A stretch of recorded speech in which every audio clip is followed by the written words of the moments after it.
voters. Yes.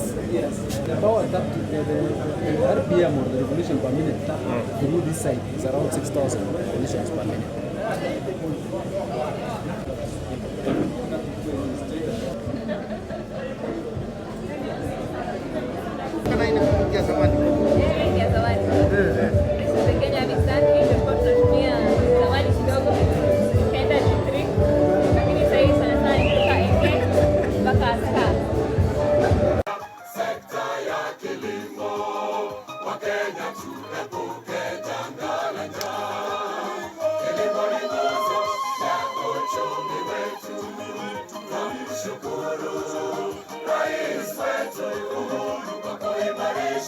Sekta ya kilimo ameongeza zana za kilimo ili watu wapate kwa wingi mazao mengi ya biashara na mazao mengine ya chakula. Tunamshukuru Rais wetu kwa kuimarisha sekta ya kilimo. Wakenya tuepuke janga la njaa.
So this is just to retain the water? Retain the water, yes. So inside this tube now there's soil? There is soil inside, yes. And then you produce how healthy they are. All of this, you're using this technology.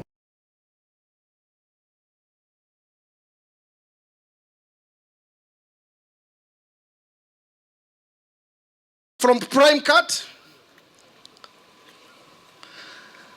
250 from prime cut, 800,000 mara ya pili, 800,000 mara ya tatu. 10 for the that time. Number 78.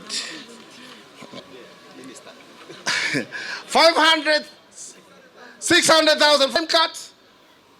Bwana Sonko 60 kg iko na meno sita, and is from 450 from diamond cut, 450, 500,000 from Alfaraz, 500,000 from ABC.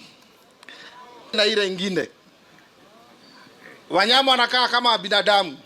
Ukikuwa na stress lazima ukuwe na mtu wa kukusukuma. Can I have your beat?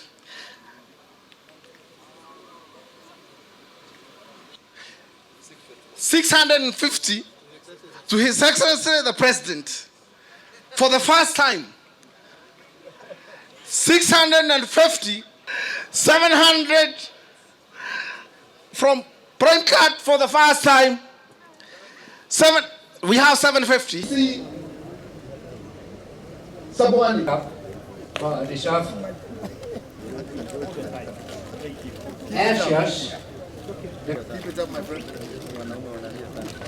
The judge, thank you, Your Excellency. I would like to assure you that the agriculture sector at both levels of government continues to make interventions that are taking innovative technologies closer to our farmers and upcoming industrialists. This, we believe, will keep transforming the way agriculture is done in this country. Further, thanks to your government commitment to this sector, the just concluded population and housing census included for the first time in Kenya's census history an agriculture census model. Once the data is analyzed, it will provide the agriculture sector with a framework against which our agriculture digitization strategy will be based to enable more innovations and technology use. We are therefore headed. I wish to recognize and appreciate the over 290 local exhibitors and 70 international exhibitors from China, Rwanda, Tanzania, Pakistan, South Africa, India, Egypt, and Sudan, among other countries. A recent report published by New World Wealth in conjunction with Mauritius Afri-Asia Bank ranked Nairobi as the 6th wealthiest city in Africa, closely following Durban and Cape Town in South Africa, Cairo in Egypt, Lagos in Nigeria, and Johannesburg in South Africa.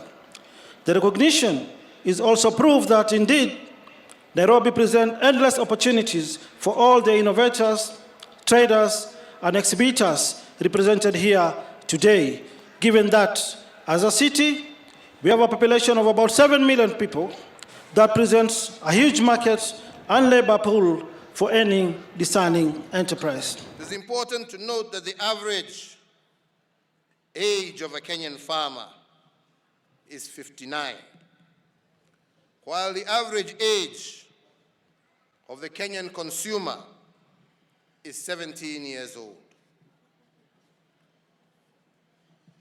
To bridge this gap, my government has put in place a multitude of measures to ensure that a new generation of farmers emerges to sustain the agricultural enterprise in our country. In order to foster the participation of the youth in agriculture, my government has prioritized the creation and adoption of programs that ease access to land, financing, mechanization, and knowledge among our youth. An example of this is the capacity building program that we agreed with the government of Israel that has seen over 300 of our youth undergo a rigorous trainer of trainers program since the year 2016. Furthermore, my government has continued to promote access to agricultural training, technical, vocational, educational training, learning opportunities under the Comprehensive Africa Agricultural Development Program. Indeed, over the past 5 years, this initiative has led to the development and approval of more than 44 competency-based curricula for agricultural middle-level colleges in selected key value chains such as dairy, horticulture, poultry, aquaculture, and agri-entrepreneurship. These agricultural, technical, vocational education training colleges include Bukura Agricultural College in Kakamega, the Dairy Training Institute in Naivasha, the Kenya School of Agriculture in Nyeri, and Riat Institute in Kisumu, among others. Their training focuses on skills development through practical exposure. Kenya has a demonstrable track record of promoting technology and innovation across the full scope of economic activities.